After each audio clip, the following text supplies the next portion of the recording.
Hi everyone, I'm Chris, and today I'm going to show you how to turn a grow kit like this into a beautiful block of mushrooms.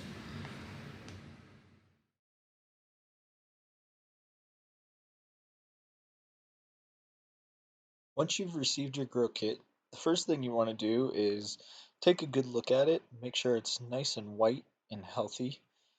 Make sure there's no contamination present like green mold or black mold or any suspect spots.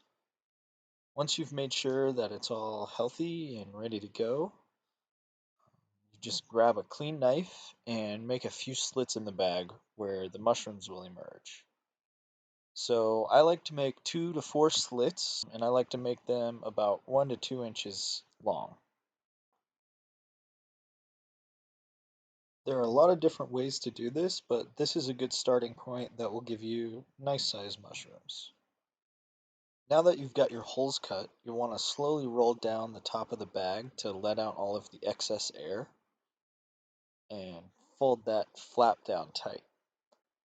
Once you've got the flap rolled and tucked in, flip over the bag to keep the flap down and your mushroom grow kit is ready for fruiting conditions.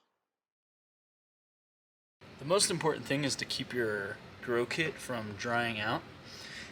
So if you notice that it's drying out too often or you can't spray it enough, then you can put it in a plastic container like this, and that'll help from keep it drying out. So you would just put your block in there and then spray your water all around.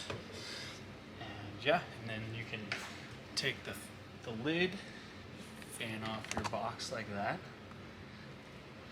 and that'll keep the CO2 from building up. If you don't have a tote like this, you could also use a plastic bag with some holes in it or something. The main thing is that you want to keep your block from drying out. So the mushrooms like high humidity and high oxygen. After about a week or so, depending on the species, you just keep fanning it and misting it, and then you get a nice block like that with a whole bunch of lion's mane mushrooms right at home.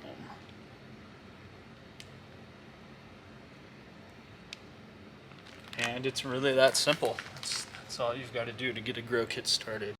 Thanks for watching, and please let us know if you have any questions.